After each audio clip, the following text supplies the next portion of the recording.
For decades, the American government denied that Area 51 even existed, not classified in detail, not explained, not acknowledged. A place in the Nevada desert was visible from the sky, marked on old maps by rumor, surrounded by warnings, patrol roads, and silence. Yet officially, for years, it was nothing. That silence did not stop the stories. It fed them. Stories of lights moving over dry mountains at impossible angles. Stories of aircraft with shapes no civilian had ever seen. Stories of men who claimed they worked near something buried deeper than any runway. And above all, one rumor that refused to die. That somewhere beyond the fences, beyond the salt flats and black hangars, something not made by human hands had been hidden for a very long time. In the desert, distance changes everything.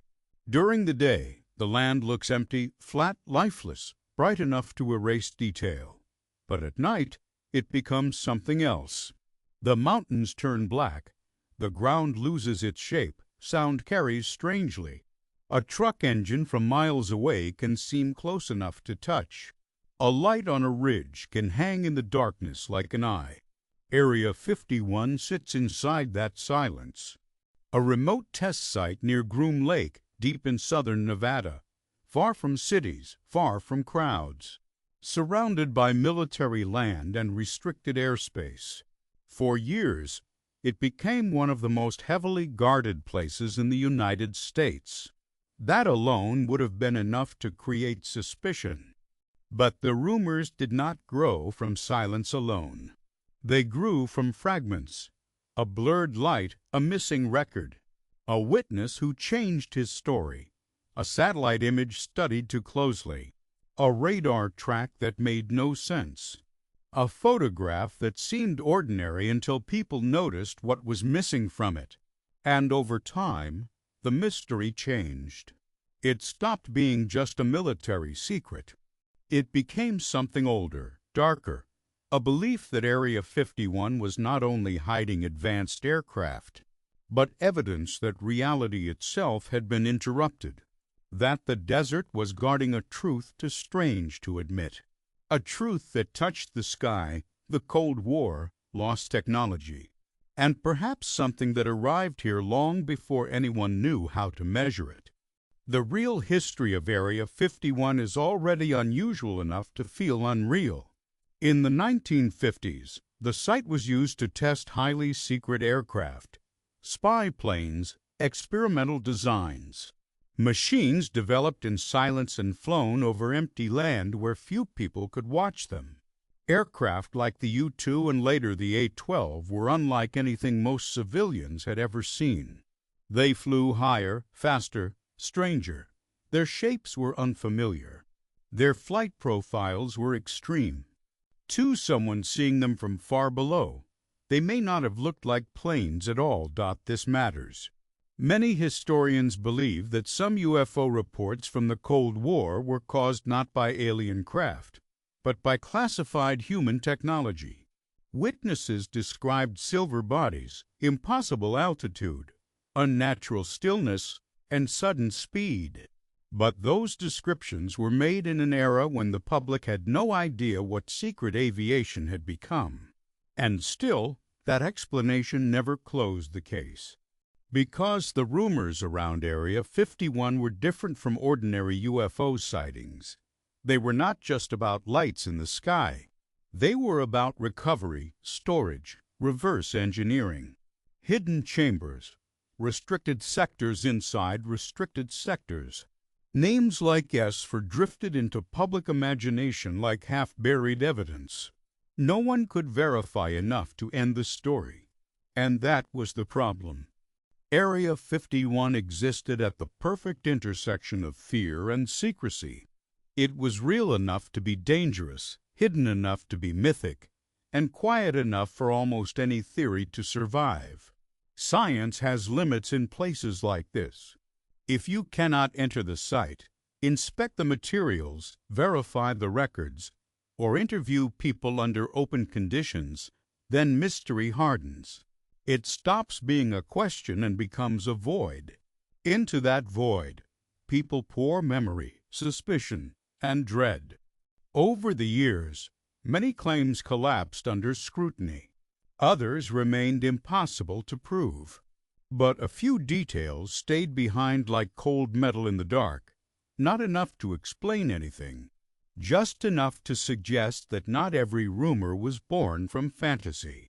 One of the strangest stories tied to Area 51 does not begin with a craft dot, it begins with a recording. In the late 1980s, according to a former contractor whose identity was never fully confirmed, a field monitoring team was sent to inspect a temporary sensor array placed several miles north of Groom Lake. The equipment was meant to capture low-frequency vibration and electromagnetic interference from night flight tests. Standard work. Isolated. Technical. Forgettable. The team arrived before sunrise. 3 vehicles. 5 men. A portable receiver.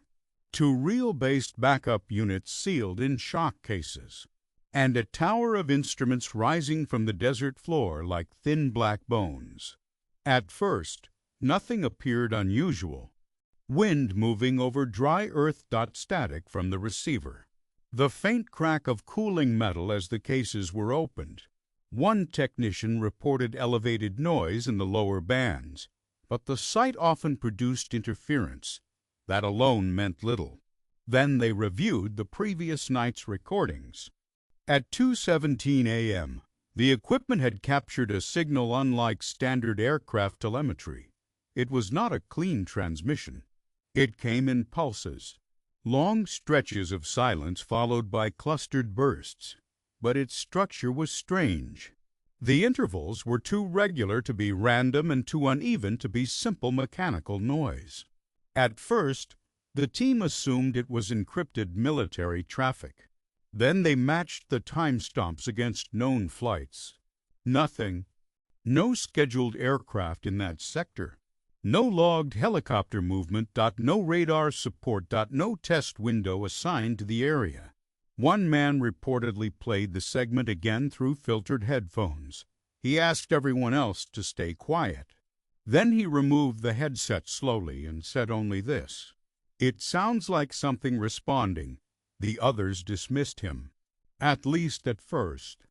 But when the signal was processed and slowed, a second layer appeared beneath the interference.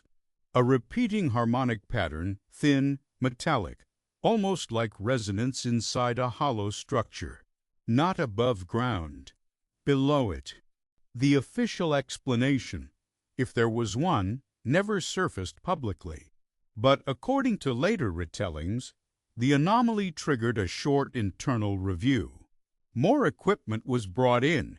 Ground-penetrating scans were conducted over a limited zone. Aerial passes were flown at altitude. Thermal sweeps followed after sunset to look for buried structures, heat differentials, or unregistered installations. Nothing obvious appeared. The desert surface looked undisturbed. No entrance. No shaft. No utility trace. No construction pattern. And yet the signal returned. Not every night. Not on a reliable schedule. But often enough to trouble the people monitoring it. Always after midnight. Always in the same approximate grid. Sometimes weak, barely above the noise floor.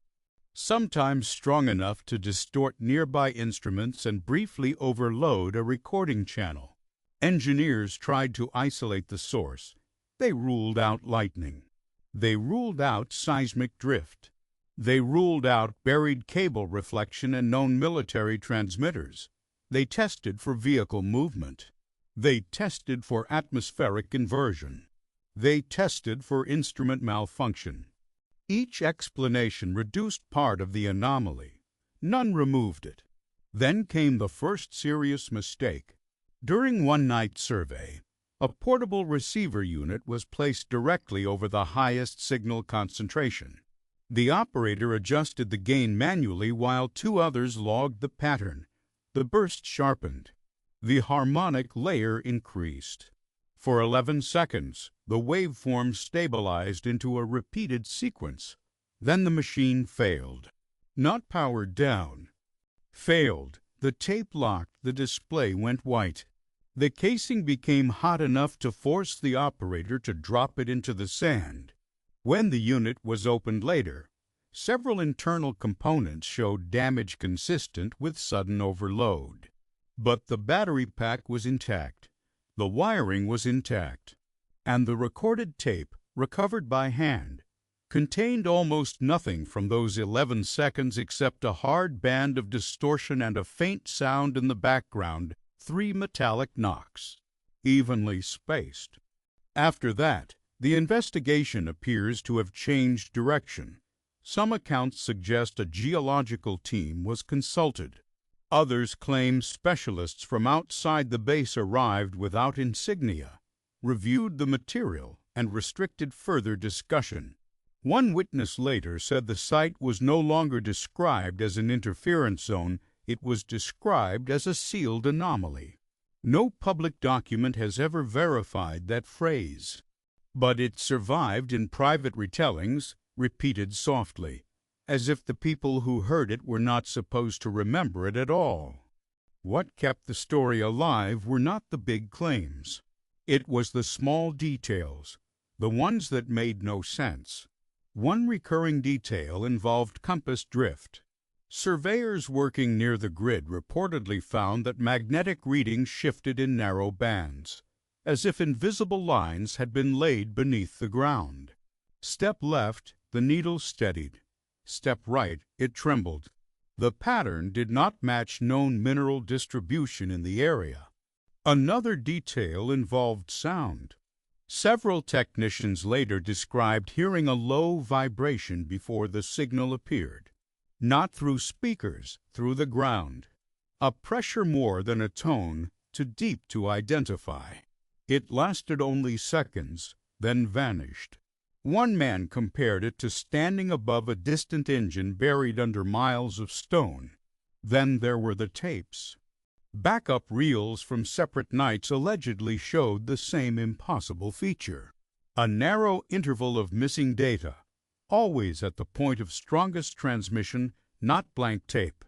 Not erased tape, more disturbing than that. The recording advanced normally, but information within that span was warped beyond recovery, as if the signal had not merely overwhelmed the machine but altered the shape of the recording itself. There were visual clues, too. A thermal sweep conducted before dawn captured a long cold band beneath the surface, cutting across the desert in a straight line too narrow and too precise to be natural. It extended beyond the scan zone in both directions. No trench record existed. No cable route matched it. One analyst reportedly marked it as a subsurface linear void, then crossed out the word void and replaced it with unknown structure. And then came the strangest clue of all. A fragment of transcript from one of the stabilized sequences. Never confirmed. Never released through any official channel. But copied, repeated, and whispered in versions that remained disturbingly similar. It described the pulses as grouped in 3s and 7s. Not random, not ordinary encryption. A structure that seemed to shift when studied, as if the spacing changed depending on the frame rate used to analyze it. One reviewer wrote a single note beside the waveform. Not transmission, echo. If that note was real, it changed everything. Because an echo means something answered first. The second layer of the mystery did not come from the desert floor, it came from old records. Years after the alleged signal events, an independent researcher digging through declassified material found a passing reference in an inventory list connected to test site surveying. Most of the list was routine, markers, sensors, drills, photography kits. But one entry stood out. Subsurface resonance mapping. Previous grid correlation required. Previous. That word should not have been there. Not if the surveys in that sector were new. The researcher followed the trail through procurement fragments, weather logs, and flight support records. Most led nowhere, some ended in blacked-out pages, but a few pointed backward, not forward. Back to the early years of the base, before many of the famous aircraft tests, before the strongest wave of UFO mythology, before the place entered popular imagination as a symbol of hidden things. According to one reconstruction, a restricted survey may have taken place near Groom Lake before large-scale development fully expanded their. No details survived, or at least none that were public. But the timing was unsettling, because it suggested the military may not have chosen the site only for its isolation. It may have chosen it because something unusual had already been found there. If that possibility sounds extreme, consider what happened next in the story. A retired mapping specialist, interviewed late in life, claimed that one early underground scan near the lakebed revealed geometric density shifts inconsistent with natural formation, not ruins in the dramatic sense, not walls or rooms clearly visible, more like angles where angles should not exist, linear returns beneath dry sediment, repeating intervals, depth patterns that looked manufactured. He never said alien. He said older than the base. Then he refused to speak further. If any buried structure existed there, it raised a terrifying possibility that the rumors of reverse engineering did not begin with a crashed object brought into Area 51.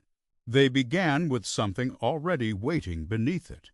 So what could the truth behind Area 51's alien rumors actually be? The first theory is the simplest. Everything began with secret aircraft. This is the most grounded explanation. Experimental planes produced sightings the public could not understand.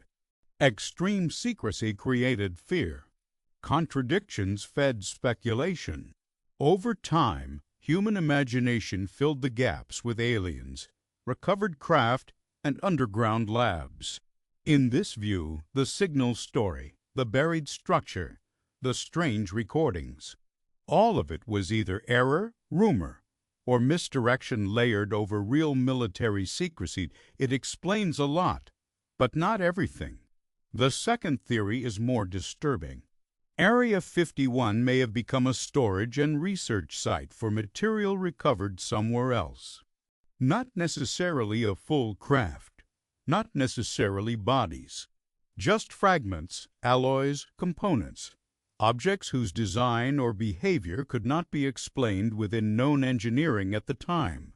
If such material existed, it would make sense to move it to a place already protected by secrecy and distance. That would also explain why so many stories point not to the open desert, but to deeper compartments within the system. Compartments designed to hide something behind the official secret. The third theory is the darkest. The desert itself was the discovery, not a crash site, not a transfer point, but a location chosen because something beneath it was already there. A buried structure, an ancient installation, a geometric anomaly, something that emitted signals under certain conditions and seemed to react when examined. If this theory is true, then the alien rumors around Area 51 may be wrong in detail, but not in spirit. The base would not be hiding visitors from the sky. It would be built above something far older, something silent, something that does not need to move to remain unknown. None of these theories can be confirmed. That is what keeps the story alive. Each one fits part of the evidence. Each one leaves something behind in the dark. In many mystery cases, the final detail is the weakest. Here, it may be the most unsettling. Years after the alleged monitoring incident, a former audio analyst was asked what he thought the signal really was. He gave no theory, no dramatic claim, only a memory from one of the damaged tapes. Near the end of the clearest sequence, Just before the overload, the harmonic pattern dropped suddenly in pitch. The pulses slowed, the background interference thinned, and for less than a second, something emerged beneath the static, a shape in sound. Not a word, not a voice, not anything he could identify. But it had rhythm. He said it reminded him of footsteps in a metal corridor, heard from very far away. Then he added one final detail. According to him, the spacing of those sounds suggested movement toward the recorder, not away from it. He never listened to the tape again. The original reel, if it ever existed, was never released. The survey grid was absorbed into later development and vanished behind expanding layers of security. The desert remained silent. The lights continued to appear. Aircraft continued to fly. Official explanations remained partial. Public fascination only deepened. And somewhere in all of it, one possibility remained untouched. That the most frightening part of the Area 51 story is not the rumor that something crashed there. It is the rumor that something was found there already buried, already silent, already waiting beneath the dry earth long before the fences, long before the runways, and long before anyone thought to ask what the desert might be hiding. Because, if that is true, then the secrecy around Area 51 may not exist to protect technology. It may exist to hide a place where human history touched something it was never meant to uncover. And perhaps, for a few seconds on a damaged tape in the middle of the night, that hidden thing answered back. If the alien rumors around Area 51 were only a cover for secret aircraft, then why do so many of the darkest stories lead underground instead of into the sky? And if something beneath that desert really did answer the first signal sent toward it, how long had it been listening before we ever knew it was there?